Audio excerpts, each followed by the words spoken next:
Hello friends, ನಮಸ್ತೆ. ನಮ್ಮನೆ YouTube ಚಾನಲ್ಗೆ ತಮಗೆಲ್ರಿಗೂ ಸ್ವಾಗತ. ನಾನಿವತ್ತು ನಮ್ಮ ಬೇಲಿಯಲ್ಲಿ ಆದಂಥ, ಅಂದರೆ ಚಪ್ರ ಹಾಕಿರಲಿಲ್ಲ, ಬೇಲಿಯಲ್ಲೇ ಬಿಟ್ಟಿದ್ವಿ ಒಂದು ಬಳ್ಳಿಯನ್ನು, ಅದರಲ್ಲಿ ಆದಂಥ ತೊಂಡೆಕಾಯಿಯನ್ನು ಇವತ್ತು ಪಲ್ಯ ಮಾಡಲಿಕ್ಕಿದ್ದೇನೆ. ನಾನು ಎಲ್ಲರೂ ಕಾಯಿ ಮೆಣಸು ಕಟ್ ಮಾಡಿ ಹಾಕ್ಬಿಟ್ಟು ಪಲ್ಯ ಮಾಡ್ತಾರೆ. ಇವತ್ತು ನಾನು ಮೆಣಸಿನ ಪೌಡ್ರನ್ನು ಹಾಕ್ಕೊಂಡು ಹೇಗೆ ಪಲ್ಯ ಮಾಡ್ಬೋದು ಅಂತ ತೋರಿಸ್ಲಿಕ್ಕಿದ್ದೇನೆ. ನೋಡಿ, ಒಂದೊಂದು ತೊಂಡೆಕಾಯಿ ಎಷ್ಟು ದಪ್ಪಕ್ಕೆ ಬಂದಿದೆ. ಇದಕ್ಕೆ ಏನು ಗೊಬ್ಬರ ಇಲ್ಲ, ಏನಿಲ್ಲ. ಆಗಲಿಕ್ಕೆ ಮನಸ್ಸಿದ್ರೆ ನೋಡಿ, ಬೇಲಿಯಲ್ಲಿದ್ದದ್ರಲ್ಲೂ ಆಗ್ತದೆ ಅಂತ ಹೇಳೋದು. ಅದಕ್ಕೆ ಎಷ್ಟು ಚೆನ್ನಾಗಿ ಬಂದಿದೆ. ಈಗ ಇದನ್ನು ನಾನು ಕ್ಲೀನಾಗಿ ವಾಶ್ ಮಾಡಿಕೊಂಡು ಕಟ್ ಮಾಡ್ಕೊಳ್ತೇನೆ. ನೋಡಿ, ಇವಾಗ ನಾನು ಎಲ್ಲ ಕಟ್ ಮಾಡಿ ಹಾಕ್ಕೊಂಡಿದ್ದೇನೆ. ಎಳೆತನ್ನೆಲ್ಲ ಕಟ್ ಮಾಡ್ಕೊಂಡು ಕೆಲವೊಂದು ಬೆಳೆದದ್ದು ಹಾಕಿದ್ದೇನೆ. ತುಂಬ ಹಣ್ಣಾದ ಸಹ ಇದೆ ನೋಡಿ. ಇದೆಲ್ಲ ಹಾಕ್ಕೊಂಡ್ರೆ ತುಂಬ ಹುಳಿ ಬರ್ತದೆ. ಹಾಗಾಗಿ ಸಾಧಾರಣ ಬೆಳೆದಿದ್ದನ್ನು ಬಿಟ್ಟು ಎಲ್ಲ ಹಾಕ್ಕೊಂಡಿದ್ದೇನೆ ನೋಡಿ. ಇದು ಪರವಾಗಿಲ್ಲ, ಹಾಕ್ಕೊಳ್ಬೋದು. ಅದು ಬೀಜ ತುಂಬ ಗಟ್ಟಿ ಇರ್ತದೆ, ಅದು ಜೀರ್ಣ ಆಗೋದಿಲ್ಲ. ಅದಕ್ಕೋಸ್ಕರ ತುಂಬ ಬೆಳೆದದನ್ನು ಹಾಕ್ಕೊಳ್ಬಾರ್ದು ಅಂತ ಹೇಳ್ತಾರೆ. ಈಗ ಇದನ್ನೊಂದು 2 ಸಲ ವಾಶ್ ಮಾಡಿ ಸ್ವಲ್ಪ ನೀರು ಹದವಾಗಿ ಹಾಕ್ಕೊಂಡು ಬೇಯಿಸಬೇಕು. ನಾನೀಗ ಸ್ಟವ್ ಹಚ್ಚಿ ಒಲೆ ಮೇಲೆ ಬೇಯಲಿಕ್ಕೆ ಇಟ್ಟಿದ್ದೇನೆ. ಮೀಡಿಯಮಾಗಿ ನೀರು ಹಾಕ್ಕೊಂಡಿದ್ದೇನೆ. ತುಂಬ ನೀರು ಹಾಕ್ಕೊಳ್ಳೋದು ಬೇಡ, ಸ್ವಲ್ಪ ಮುಳುಗುವಷ್ಟು ಸಾಕು. ಇದಕ್ಕೆ ಬೇಕಾದಷ್ಟು ಒಂದು ಅಂದಾಜು ಉಪ್ಪನ್ನು ಈಗ ಸೇರಿಸ್ಕೊಳ್ತೇನೆ. ತುಂಬ ಹಾಕ್ಕೊಳ್ಳೋದು ಬೇಡ, ಮತ್ತು ಬೇಕಿದ್ದರೆ ಸೇರಿಸ್ಕೊಳ್ಳುವ. ಇದಕ್ಕೆ ಮುಚ್ಚಿಟ್ಟು ಬೇಯಿಸೋಣ.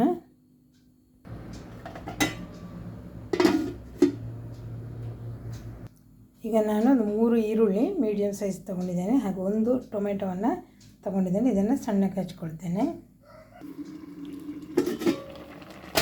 ನೋಡಿ, ಇದೀಗ ಚೆನ್ನಾಗಿ ಬೆಂದಿದೆ. ನೀರು ಸಹ ಕಡಿಮೆ ಆಗಿದೆ ನೋಡಿ.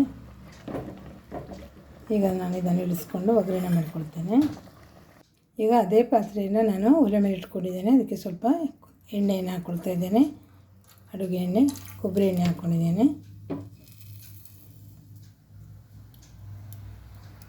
ಎಣ್ಣೆ ಬಿಸಿಯಾಗಲಿ. ನಾನಿಲ್ಲಿ ಒಗ್ಗರಣೆ ಮಾಡಲಿಕ್ಕೆ ಸ್ವಲ್ಪ ಸಾಸಿವೆ, ಸ್ವಲ್ಪ ಉದ್ದಿನಕಾಳು, 2-3 ಈರುಳ್ಳಿ, 1 ಟೊಮೆಟೊ, ಸ್ವಲ್ಪ ಕರಿಬೇವಿನ ಎಲೆ, ಹಾಗೆ ಒಂದು 6 ಹೆಸರು ಬೆಳ್ಳುಳ್ಳಿಯನ್ನು 2 ಭಾಗ ಮಾಡಿ ಇಟ್ಕೊಂಡಿದ್ದೇನೆ. 3 ಸ್ಪೂನು ಅಚ್ಚ ಖಾರದ ಪುಡಿ, ಸ್ವಲ್ಪ ತೆಂಗಿನಕಾಯಿ ತುರಿಯನ್ನು ಇಟ್ಕೊಂಡಿದ್ದೇನೆ.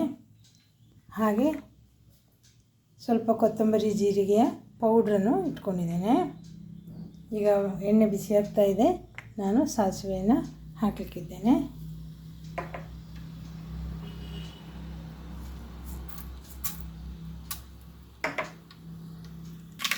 ಈಗ ಬೆಳ್ಳುಳ್ಳಿ ಹಾಕ್ಕೊಳ್ತಾ ಇದ್ದೇನೆ. ಉದ್ದಿನಕಾಳು ಹಾಕ್ಕೊಳ್ತಾ ಇದ್ದೇನೆ. ಕರಿಬೇವಿನ ಎಲೆ. ಈಗ ಈರುಳ್ಳಿ ಮತ್ತು ಟೊಮೆಟೊವನ್ನು ಸೇರಿಸ್ಕೊಳ್ತೇನೆ.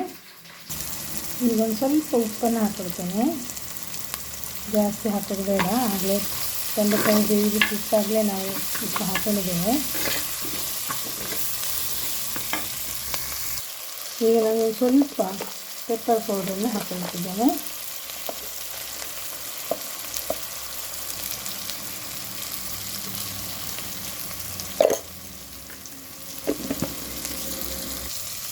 ಸ್ವಲ್ಪ ಇಂಗು ಪೌಡ್ರು. ಈಗ ಅಚ್ಚ ಖಾರದ ಪುಡಿಯನ್ನು ಸೇರಿಸ್ಕೊಳ್ತಾ ಇದ್ದೇನೆ. ನಿಮಗೆ ಎಷ್ಟು ಖಾರ ಬೇಕೋ ನೋಡ್ಕೊಂಡು ಹಾಕೊಳ್ಳಿ. ಸ್ವಲ್ಪ ಎಣ್ಣೆ ಇಲ್ಲದೆ ಫ್ರೈ ಆಗಲಿ. ಘಾಟು ವಾಸನೆ ಅಥವಾ ಎಣ್ಣೆ, ಇದು ಮೆಣಸಿನ ಒಂದು ಹಸಿ ಸ್ಮೆಲ್ ಇರ್ತದೆ, ಅದು ಹೋಗಲಿ. ನಾನೀಗ ಸ್ವಲ್ಪ ತೊಂಡೆಕಾಯಿಯ ಬೇಯಿಸಿದ ನೀರನ್ನು ಇದಕ್ಕೆ ಸೇರಿಸ್ಕೊಂಡು ಈಗ ಒಂಥರ ಗ್ರೇವಿ ಆಯಿತು ನೋಡಿ. ಈಗ ಇದಕ್ಕೆ ಕೊತ್ತಂಬರಿ ಮತ್ತು ಜೀರಿಗೆ ಹಾಕಿದ ಪೌಡ್ರಿದು ಸಣ್ಣಕ್ಕೆ ಬಿಸಿ ಮಾಡಿ ಪೌಡ್ರ್ ಮಾಡಿ ಇಟ್ಕೊಂಡಿದ್ದೆ, ಅದನ್ನು ಹಾಕ್ಕೊಳ್ತಾ ಇದ್ದೇನೆ.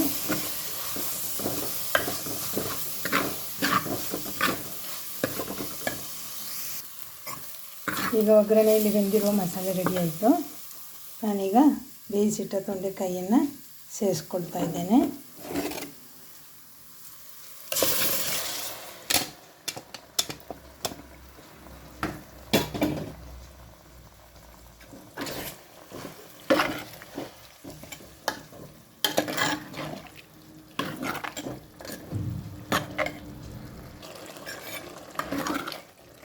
ಸ್ವಲ್ಪ ನೀರಿನಂಶ ಕಾಣ್ತಾ ಇದೆ, ಇರಲಿ ತೊಂದರೆ ಇಲ್ಲ. ಈಗ ಇದಕ್ಕೆ ತೆಂಗಿನಕಾಯಿ ಹಾಕ್ಕೊಳ್ತಾ ಇದ್ದೇನೆ, ಆಗ ಸರಿ ಆಗ್ತದೆ. ಒಂದು 3 ಹಿಡಿಯಷ್ಟು ಅಂದರೆ ಒಂದು ತೆಂಗಿನಕಾಯಿಯ ಕಾಲು ಭಾಗವನ್ನು ತೊಳೆದಿಟ್ಕೊಂಡಿದ್ದೇನೆ.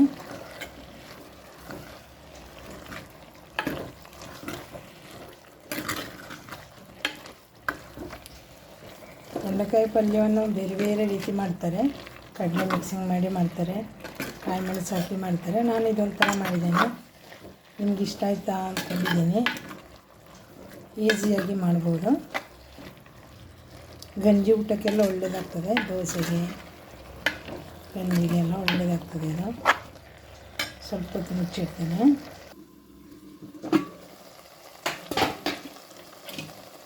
ನೋಡಿ, ತೆಂಗಿನಕಾಯಿ ಬೇಯುವಷ್ಟರಲ್ಲಿ ನೀರೆಲ್ಲ ಆರಿಕೊಂಡಿದೆ. ಸಾಕು. ಈಗ ಸ್ಟವ್ ಆಫ್ ಮಾಡ್ಕೊಳ್ತೇನೆ.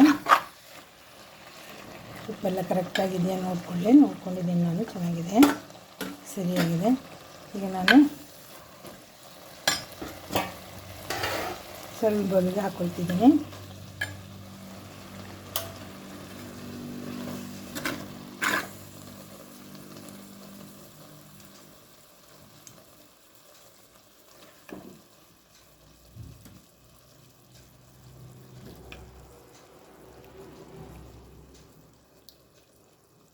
ನೋಡಿ ಎಷ್ಟು ಚೆನ್ನಾಗಿ ಬಂದಿದೆ. ಒಳ್ಳೆ ಕಲರು, ಒಳ್ಳೆ ರುಚಿಯೂ ಇದೆ. ಈಸಿಯಾಗಿ ಮಾಡ್ಬೋದು ಯಾರು ಕೂಡ. ನಾನು ಮಾಡಿರೋ ಇವತ್ತಿನ ಈ ತೊಂಡೆಕಾಯಿ ಪಲ್ಯದ ರೆಸಿಪಿ ನಿಮಗೆ ಇಷ್ಟ ಆಯಿತಾ? ಇಷ್ಟ ಆದರೆ ಲೈಕ್ ಮಾಡಿ, ಶೇರ್ ಮಾಡಿ, ಹಾಗೂ ನೀವು ಇದ್ರ ಬಗ್ಗೆನ ಕಮೆಂಟನ್ನು ನನಗೆ ಹೇಳಿ ಅಂತ ಹೇಳ್ತಾ, ಹಾಗೆ ನನ್ನ ಚಾನಲನ್ನು ಮೊದಲ ಬಾರಿಗೆ ನೋಡ್ತಾ ಇದ್ದರೆ ನನ್ನ ಚಾನಲ್ ನಮ್ಮ ಮನೆಯನ್ನು ಸಬ್ಸ್ಕ್ರೈಬ್ ಮಾಡ್ಕೊಳ್ಳಿ ಅಂತ ಹೇಳ್ತಾ, thank you watching for my videos. Thank you.